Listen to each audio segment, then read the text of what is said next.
Yo, yo, yo, what's up, YouTube, and welcome back to the channel. I got two special guests with me today. We have a new edition of 30-minute sessions. I'm probably gonna be the start to season two. Season one, we had about 10 episodes. Season two, we'll see how far it takes us. A lot of things has changed since our last 30-minute sessions, but I'm gonna let these fam introduce themselves and how I want to know how you guys became Giants fans. And thank you guys for being here. I got RDOT and I got Hit Squad. RDOT, how you doing today, my buddy? Hey, I'm doing good, man. I'm doing good. Just enjoying the time, enjoying the day. Uh, Ready to get into it as far as learning and finding out what's going on with our favorite team there, the New York Giants. Let's get it. Hit Squad, how you doing today? I'm doing pretty good. I've been really excited for this. I think that we're gonna have a really great show. But overall, man, I can't complain. Can't complain. I'm glad y'all doing good. Let's get it. Now you can find Rodney's Twitter and Instagram gonna be down below in the description. You can also find Hit Squad's YouTube channel. I'm sorry, I don't know why it took me so long. Down in the description below. Also, later on in the show, the BBK crew, we have an Instagram now, so I'm going to show that, and you guys can follow the Instagram. But for now, I'm going to ask my co-host on this show, how did you guys become Giants fans? Anybody can go first. I just was wondering. You want to go first, Rod? Yeah. I'll go.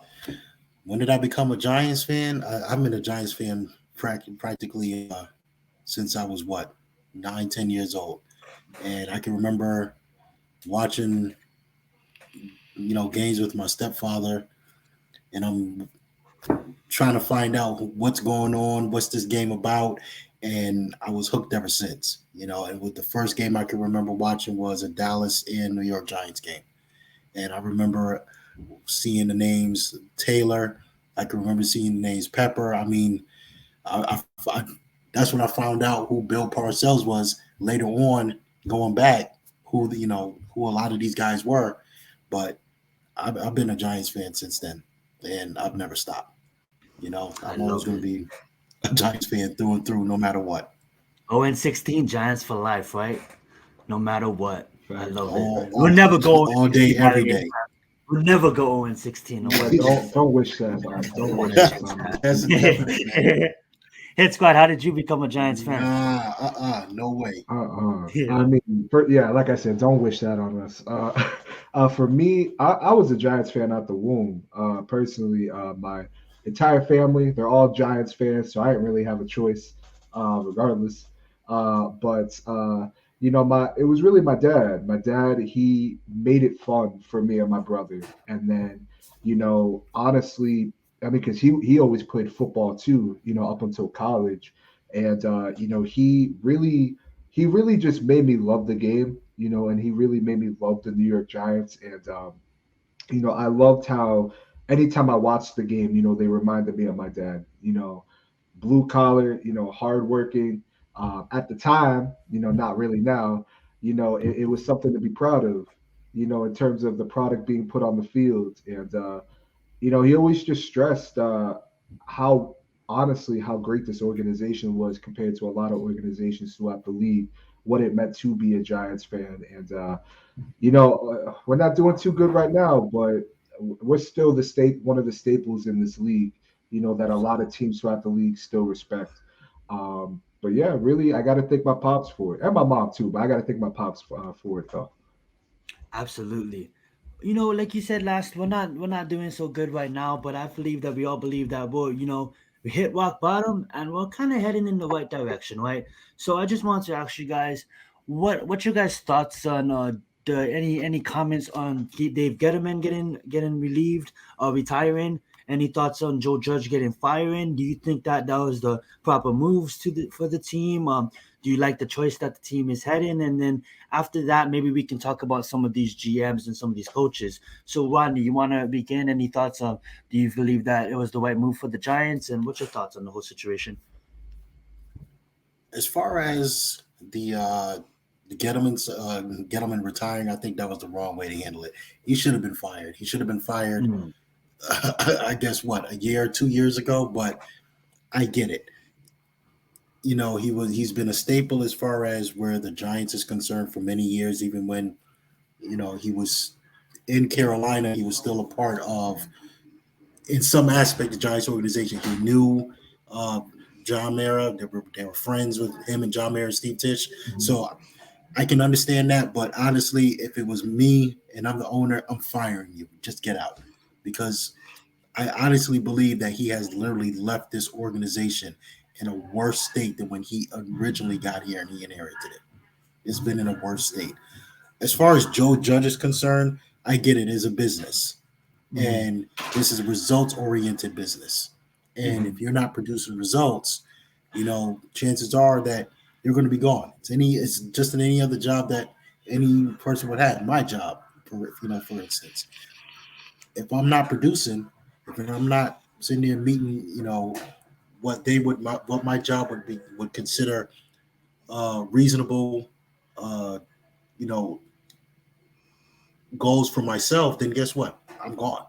So I can understand that 100%. I was more inclined to bringing him back, but I understood, why a lot of people said, they wanted him gone, because he kind of lost it in the end. Not mind wise. He just kind of lost the team, lost the locker room. He lost a lot of fans based off of things that he was ended up doing the last few weeks. So all in all, I feel that. I just hope that we choose a very smart, forward-thinking, innovative, and creative GM who can come in here and bring in, a very innovative and creative head coach, OC, DC, and get this team turned around the way it's supposed to. I like the fact that they're going younger. They're not going older. They went outside the organization to bring in fresh eyes so they can get in here and build it the way it's supposed to.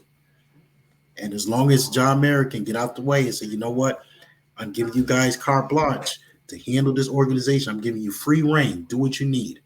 Yep. Step back. Let them do what they got to do. So I'm excited to see what happens. Absolutely. I love that. Hit Squad? Yeah, Rodney made a lot of great points. I think that my only issue that I had with the Dave Gettleman retiring is that I don't think that he should have been given the privilege to retire. I think that they fired Jerry Reese. What was it, halfway through the season, and Yeah, he brought you something like two that. Super Bowls. While Dave Gettleman always done is made this team in a worse state than how he picked it up. Right. I was shocked. I'm not gonna lie about Joe Judge. I thought that he would get one more year. Um, I I mean, I'll put myself out there. I advocated for him to get another year. I liked what he was building, but I also understood because when you look at the last three games, it's kind of hard to defend that. It really is kind of hard. It's hard to defend a 3rd and 9 on your own side at the goal line, and you run a QB sneak to give a better position for the punter. That tells me you don't believe in the players that you have, and it's hard for me to feel bad when you're the one who went grocery shopping. You're the one who picked these players. Granted, obviously things change, but with Joe Judge, I mean, I'm not gonna lie, it was a little shocking. Now, I will agree with Rodney where he said that with them going outside and looking at younger GMs, I love it. I love the approach that the Giants have been taking, since Joe Judge has been fired.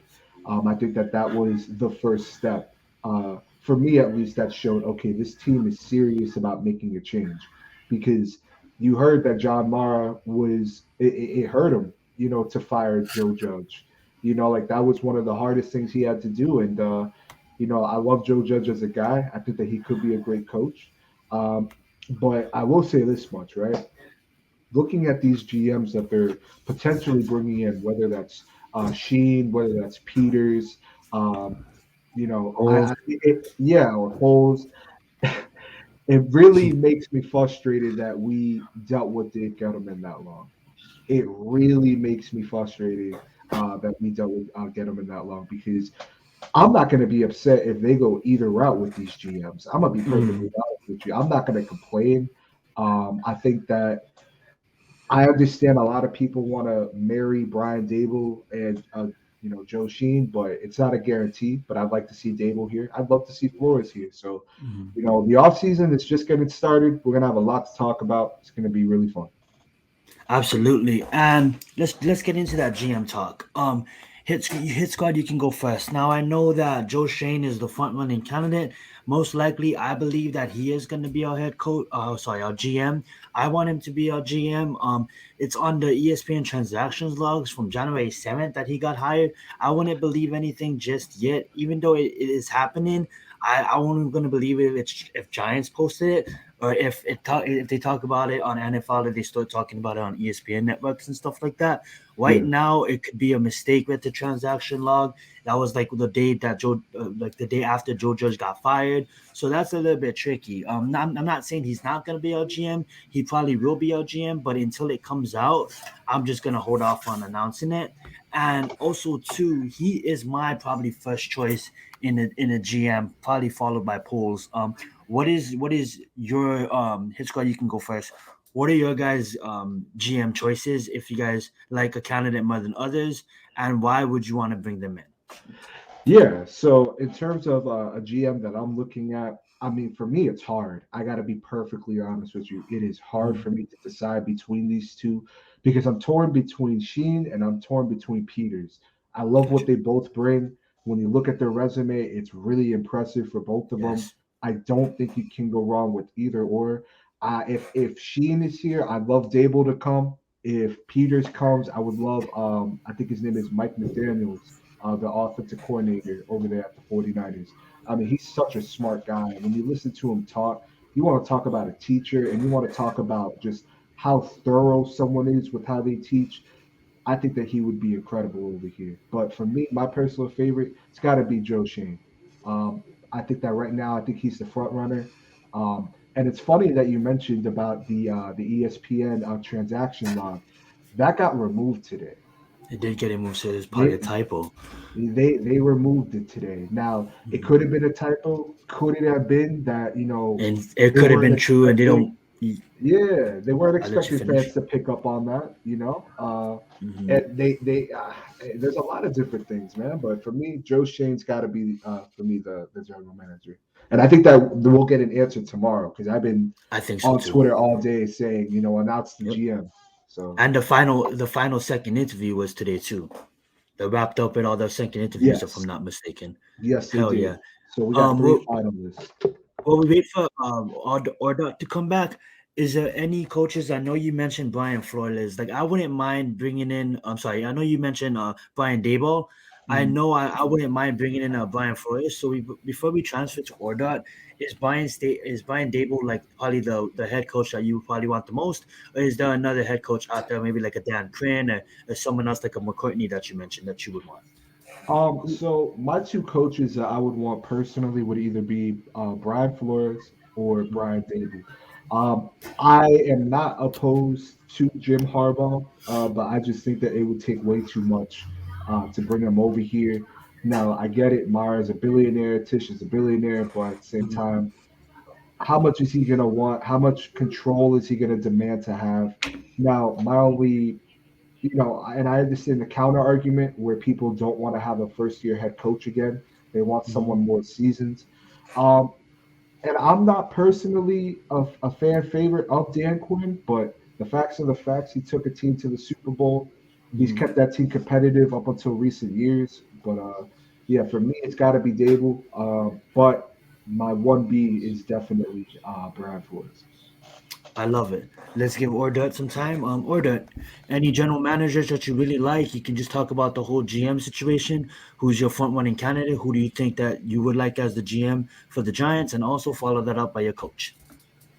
All right, as far as the GMs, I like what the Giants have done. They went outside the organization and they found young potential GM candidates. Young, and I mean that wholeheartedly because that's something that I think this Giants organization needs to start moving in that direction. The old Giants way of thinking, it's outdated, is outplayed. So as far as the GMs is concerned, I like what they have done. My list as of right now is basically Joe Shane, uh, Adam Peters and Ryan Poles. The reason why I did it like that is because one, the excuse me for 1 second. The reason why I did it that way, Ryan Poles is young. He's only had a year experience, as far as being a VP of pro player personnel. Mhm. So I'm not downplaying it as far as whether or not he's qualified, because he's more than qualified if he was even put in that position. But just off of the standpoint of that alone, I would have to put him like 1C. But Adam Peters, I think he has great potential. He's shown great potential as far as what he's done alongside John Lynch in San Francisco. He's innovative, he's young, and he's got a good mind and a good eye for talent. He's a very good talent evaluator. Joe Shane, I would pretty much say the same thing with him. He's been in that position for quite some time, so he has knowledge of what it takes to be a GM. He's I believe it's Brad Bean's right-hand man there in Buffalo. So my list as it goes: Joe Shane, Adam Peters, and Ryan Poles. Those two you can flip-flop back and forth, however you want to put, but that's my top of my list right there. As far as coaching is concerned, I like what Brian Dabble has Brian done Dabble? over in Nice. yeah. I like what he's done over in Buffalo. I like the offense. I like what they have done with Josh Allen. They made a quarterback that really was very inconsistent, very inconsistent throwing. His accuracy was off, and they literally made this guy into an elite quarterback. Okay, that is what you want as far as his gameplay, how he's played this game, how he's gone about it. You want that in a franchise quarterback. All right, he is an elite quarterback as of right now with his play. So I would take that wholeheartedly. No, I wouldn't. I wouldn't sit there and say, you know what, no, that's a bad no. Based off of who we had and what we've had, I would take Brian Dabble hands down. The second one, and I don't know his name, but he's the offensive coordinator for San Francisco, behind Kyle Shanahan. Now, Kyle Shanahan calls the plays in San Fran, but I can't remember his name right now, but he's another one that I would honestly say he's a possible good candidate for being a head coach. So I would say Brian Dabble, number one. His name literally is on the tip of my tongue, and I can't even remember, but he's the OC for San Fran. And the other guy I would say is number three. As much as I want to say Harbaugh, I would probably have to say Dan Quinn. What HITSQUAD said, I'm sorry, Mike Mcdaniel. I was muted. Yeah, yes, Mike McDaniels. Yes, that's correct. So he's another good talent as well. He's the OC for Kyle Shanahan, so he knows the playbook. And their run game, San Francisco's run game, is absolutely amazing. What the way they they do use with the receivers, I could see Tony running stuff like that, Yep, exactly. I mean, what they do with Deebo Samuels, come on now. This guy was I believe he was a second round pick. And I mean, he's got first round talent, hands down, no matter what. So anybody that can utilize the weapons that we have, if Saquon Barkley is still here and he's not traded, Daniel Jones is still here and he's not traded, Kadarius Toney, Kenny Galladay, who knows who else they're going to bring in. But if they can utilize the talent that's here and get the same production that a Josh Allen, Steve Garoppolo, and also Deebo Samuels over there in San Fran, I mean, the sky's the limit for this offense. Sky's the limit. True. I love it. I love answers from both people on the panel, Hit Squad and RDOT. Thank you so much for that. And also, let's talk about our quarterback situation. We have Daniel Jones entering his last year of his contract. Yeah, we can give him the fifth-year option, but I don't think he deserves it. I don't think we will at the time.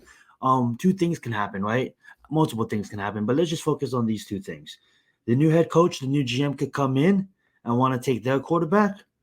Or maybe we want to get some competition for Daniel Jones. Maybe we attack a quarterback in free agency, maybe like a Tywan Taylor, maybe like a Marcus Mariota, just throwing names out there. What is your guys' honest thoughts on Daniel Jones, and what situation would you guys want to happen? Would you guys want Daniel Jones to maybe play out the year, fix this team, fix the line, which is the most important thing on this team? Get some edge rushers in here, get some linebackers in here, and get Daniel a fresh shot at a new improved team. Keep in mind that's going to be another offensive coordinator, a new system he's going to have to learn. So it might take him some time to learn that. Or would you guys be opposed to getting one of these UDA unrestricted free agents, or maybe drafting a quarterback? It doesn't even have to be at the first round; it could be in the second round.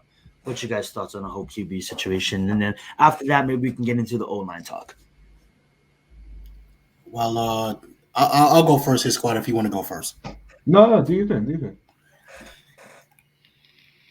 In a perfect scenario for me, I would keep Daniel Jones. The reason why is he's on his 4th year. You do not have to pick up his 5th-year option if you do not want to. So that's a plus. If you feel that you can go forward with Daniel Jones, then getting the right pieces around him, which we already pretty much have, and getting him a competent OC who's innovative and creative that can utilize his talents.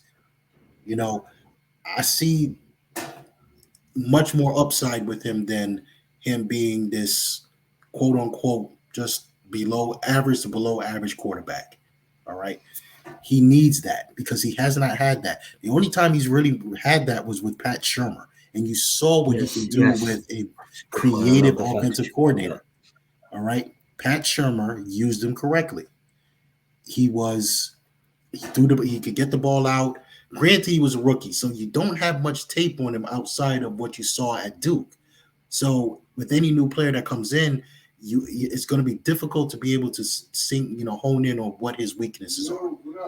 One of the weaknesses that was always big with him is that he was turnover prone. So as far as I'm concerned, if he can limit those turnovers and be able to be utilized and get him the plays that are pretty much unique and also creative to the point where he can read that defense, go through his progressions on the field and be productive.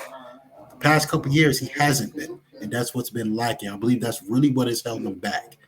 Has he gotten a little bit better? Yes, but I think he has more room to grow. I would also bring in undrafted free agent. Bring in a backup, a QB2 that can give him competition, that can basically, push Daniel Jones. If he is not the one, then you at least have a competent backup that can come in. Definitely didn't get that with Mike Glennon. We definitely didn't get that with Jake Fromm. So you have to have a number 2 that can come in, whether it's a Marcus Mariota. I've heard, Teddy Bridgewater could be available. I also heard that Jameis Winston could be available. One of those guys that can come in that even Fitzpatrick might be available. Exactly. Any of those guys that can come in who has experience running an offense. And as far as, you don't need an elite quarterback as a number 2. As long as he is able to go out there and make this offense move, score points, then that's what is necessary. So 1, I would definitely, like I said, go with Daniel Jones. 2, I would bring in a competent backup that if you realize that Daniel Jones isn't the one, then you go forward with it. You got to be able to build around this kid. We have not done that. That has been lacking. Yes. He has not been built around at least the right way. You brought in weapons before you brought in a competent offensive line. That's the wrong way to do it. So as far as what I would like for the new GMs to do is come in, analyze this team, see what is needed. You already know what is needed. Everybody has seen the tape and seen the games for the New York Giants, so you know what's needed. It's right off the bat, offensive line. So they can do that, and I would definitely, stick with Daniel Jones another year and see what this kid can do. I love it. Hit Squad? Yeah, pretty similar. I would keep Daniel Jones for another year. You're hearing that at least 2 out of the 3 GMs that they've interviewed view Daniel Jones as someone that hasn't been dealt a fair hand in terms of what he's been given. And I think that's I think that's a fair assessment to make. I mean, you look at it. I mean, you draft him in the first round, right? And while you had another first round pick in that same draft, instead of getting a wide receiver or picking up an offensive lineman, you pick up a defensive tackle in Dexter Lawrence. Then you trade back up in the first round where you could still pick up DK Metcalf, who's right there.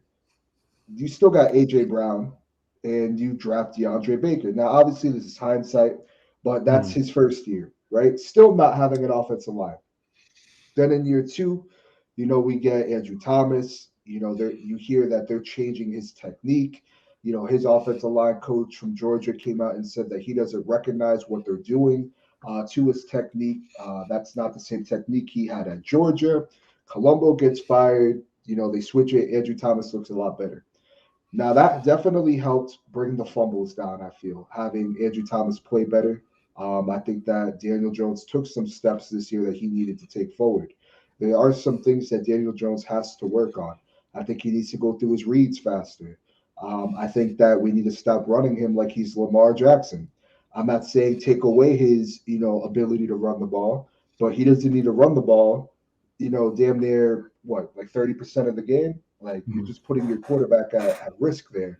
And we have seen now at this point where the offensive line isn't injuring Daniel Jones; it's Daniel Jones injuring Daniel Jones. So if I'm the coach, I personally would keep Daniel Jones for another year. I don't see any quarterback in this draft that I feel at least is worth a selection within the first 3 rounds. Now I know a lot of people won't agree with me on that, and that's fine. So for me, I'm keeping Daniel Jones for a year. I'm building this offensive line. And if Daniel Jones isn't the answer, let's say you do bring in a Brian Dable who's known for, his offense. We're seeing how Hmm. Buffalo is, right? If you do bring Dable in and, we can't work with Daniel Jones in this offense, then next year, when Bryce Young comes out, and there's going to be more, excuse me, there's going to be better talent at the QB position next year's draft. So I would just build this offensive line, get the weapons you need. You're going to need some more tight ends because I'm sure Evan Ingram is gone. And if you do decide to move off from Daniel Jones, then the QB that will be coming in will be coming into a better situation than what Daniel Jones unfortunately didn't come into. Or excuse me, came into. I apologize. Now, I'm not going to pick up Daniel Jones's fifth-year option. I don't think that you should do that. I would definitely say that this is his prove it year. I think that he's owed that. But I don't. Do I see it happening? That's a whole other conversation. I don't know. I think I think anything can happen. I like that. Um, Awesome. Now, last question, guys. Let's focus on the draft. Who you guys picking at 5? Who you guys picking at 7? Manipulate the draft if you guys want. Trade up, trade down. Who's some of your prospects that you're eyeing? And if it's too early and if you guys didn't do a research on any prospects yet, just give me positions you guys want us to draft early. And just basically, if you use the GM, how you drafting. Anybody can go first. Yeah, I'll go first real quick. So, I mean, I think that we all can agree that we need offensive tackle. I think we can all Mhm. agree that, we need an edge rusher as well. So for me personally, at the fifth pick, if because I'm gonna be honest with you, I don't see Evan Neal being at 5. I really do think that Jacksonville will take him. Is he deserving of the first overall pick?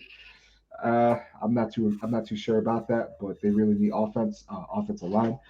Um, if he's there, man, I mean, I personally wouldn't mind going Karlaftis right here at 5. I think that if you could get yourself a premier edge rusher right there at 5, because I think that I don't think the Jets would pick him up personally. I think Jets might go offensive line as well. Because I mean Zach Wilson, man. I mean, dude was getting hit a lot back there. So Yeah. they're another team that we have to worry about picking up offensive line talent. So I would pick up Karloftis right there. You're getting yourself a nice edge rusher. I love how he sets the edge. I love his run game, honestly. And I think that whoever we bring in here, defensive coordinator wise, that's one of those players that could fit. I'm not going to say every scheme, but he's a nice piece you can build with. And then at 7, honestly, I'm gonna be very, very honest. I'm looking to trade that back no farther than 10, no farther than 11th. 11th is the farthest I would go. But I would trade that back, and then if I could trade that back and get some capital, I would select Tyler Linderbaum. I think that you Mm. get yourself a nice edge rusher, you get yourself a nice center. Um, that's just me personally. Now, if Neil is there at 5, that's a lot different. That is a lot different. I'm taking Neil there in a heartbeat. Carolina, I don't see them going defense. I think that they're going to be very desperate this year to pick up a quarterback. I think that Matt Rule is on his last legs currently. Um, so I think that if Neil is here, you take him at 5, and then you can maybe even pick up Karlaftis right there at 7. He might fall, to the 7, 8, maybe the 9 range. But no, like I said, I take Karlaftis and Tyler Linderbaum. I like it. Real fast before you go, or dot. I got a hypothetical for you can answer it to or dot if you want to. For Hitman, real fast. Wouldn't happen. Probably not gonna happen, and probably will never happen. Eagles call. They want a player. They want a player that they see at 7. They're willing to trade all 3 of their first round picks. Do you make that trade with the Eagles? Yeah, I'm gonna be honest with you. I think that last year proved that these teams aren't afraid to make trades with each other in the division. Hmm. Um, I honestly, if you're gonna offer me 3 first round picks for the 7th overall pick, I think you, regardless of who the team is, you'd be foolish not to take it. I like it. That's a lot of capital. That's a lot of capital. You could get some really good talent with those first 3 first round picks, man. Facts. All right. So here's the question that I have: what first round picks are they giving up? Now they have 3 in the first round this year. Are we saying they're giving up all 3 this year? Because I All don't 3 see that this year. happening. That's not gonna happen. But they're dumb enough to do it. I Honestly, see it. you know what? If that's the I seen case, it. I seen it on someone's mock on Twitter, and I'm like, oh, I'm gonna bring this up. I seen it in someone mocks that on Twitter. That's why I brought it up. all right. So yeah, if it's this year, they're going to give up 3 first, to trade up. Okay, you know what? I'll take that all day because Get it? Yep. that's 2 extra first round picks for us, Yep. in opposed to them just having that one. Yes. Like you said, that's very far fetched, but hey, and if Very it far-fetched. happens, I would definitely take it. Um, as far as I'm concerned with the draft, I've done a few mock drafts, and I haven't done at one as of recently with how things have played out. But I'm planning on doing one soon with just how things are as of right now. I would definitely go with uh, at number 5 pick an offensive lineman. I have a feeling that Evan Neal will not be there, based off of the simple fact you have Jacksonville that's there. I believe the Jets are picking in front of us. Houston, not Lions sure in of the Houston. Lions in Houston. So Mhm. those guys, I mean, they can go anyway, but right off the bat, you know that Aiden Hutchinson and a good chance Kayvon Thibodeau is going to be in those top 4 picks. Yeah. So that's 2 defensive ends gone. None of those teams really need a quarterback per se, except for maybe Houston, and they may be running back with Davis Mills. If Mhm. Deshaun Watson, uh, his issues off the field get cleared away, they may still stick with him. Who knows what that scenario is? But I don't see any team going for a quarterback then, especially in this draft where the quarterbacks are not. They're pretty much average. There's no elite quarterback there, depending on what was going to happen in the combine. But if Evan Neal is gone, that first pick, I'm taking uh, Iquanu from Econo. North Carolina State. And the reason why I say that is a lot of drafts have Charles Cross, Kenyon Green mocked higher than him, but we need a tackle. That's the first and foremost. We need a tackle. And this guy is like the epitome of what we need as far as a tackle. He's aggressive, he's physical, and he's good pass blocker, but he's an excellent run blocker. So I would take Ikem Iquanu right then and there, number 5. Number 7, I'm looking for a trade back. And if I can trade back down in the teens, maybe I'll go a little bit further than you, Hit Squad. I'll probably go as far as 16. If Tyler Linderbaum is there, I get him. If Karlaftis is there, I take him. If Ojabo is there, I take him. So right then and there, those three I'm looking for. I will definitely go. But chances are, if those guys aren't there, then you got a Kobe Dean, you got a Devin Lloyd, you have who else you got? I mean, there's so many players that you can take right there at that particular point that would be worthwhile. So my number 5 pick, if Evan Neal's off the board, I'm going with Nkwonu. And number 7, if I get that trade back, I would go with Tyler Linderbaum, Karlaftis, or Ojabo. I love it. I love it. Awesome. Well, that's gonna do it for another session of 30-minute sessions. I know we get a little bit over, but that's all good. Extra time doesn't hurt anybody. And I wanted to say to the panel, you guys are welcome on here anytime you guys want to come on. Is there any final thoughts you guys want to come? You guys can plug your channels. Links will be down in the description. Any final thoughts before we get out of here, guys? Thanks for having me on, Zion. I greatly appreciate it. Sorry to cut you off there, HITSQUAD. Oh, no, you good. You good. I mean, we definitely going to have to do this again. I enjoy it. I appreciate you having me on there, Zion. Thank you. Greatly appreciate it. Thank you very much. Listen, bro, thank you. You know, we could definitely do this again, chop it up, and hopefully, you know, the Talk things that about we want to our new see. Exactly. Right. That's the next thing. Exactly. Talk about the Right. new hires. Hopefully things turn out for the best as far as the Giants are concerned for all of us. You know, what we would like to see, what we hope, that's the main key. We bleed blue. We want this team to succeed. We want this team to win. So, you know, next couple weeks is going to be quite, you know, pretty exciting as far as the news that we hear. And then we got the draft after that. So let's knock it out the box and get back to what we need to get back to. Absolutely. And before I let you guys go real fast, I'll let you go hit. But Rodney, let me get your Super Bowl prediction. Oh, man. Like that. Okay. So I honestly think that it can be I think Kansas City is going to be there. I believe Kansas City is going to be there for the AFC. Now, as far as the NFC is concerned, it's a toss-up right now because you got Green Bay playing good. You got Tampa Bay playing good. San Fran has nobody wants to see Fan right now. Nobody wants to see Fan right now. No one. So it's gonna be a good game this weekend. Yeah, the NFC is more of a toss-up than it is for the AFC because you pretty got who? There's Buffalo and then there's Kansas City.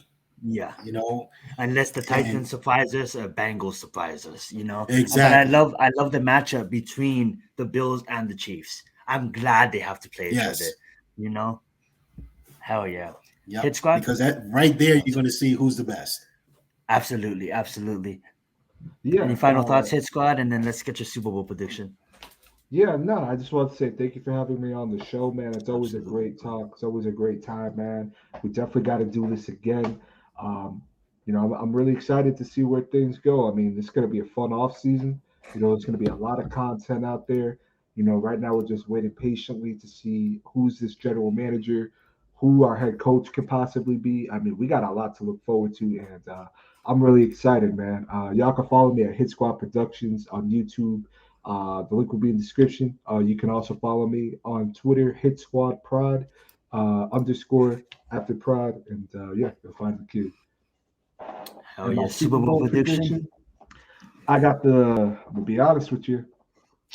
I got the Buffalo Bills, and I got the Los Angeles Rams. I think that's gonna be a hell of a game. Let's go. I check my history. Before the season started, I predicted the Bulls versus the Rams in the Super Bowl. I hope it came out. I should have put money on that. But, hey, they have both tough competitions this weekend. So anything could happen. We could see the Titans play the San Francisco in the Super Bowl. Anything could happen. That's why NFL is so fun. And I wanted to leave you guys with this real fast.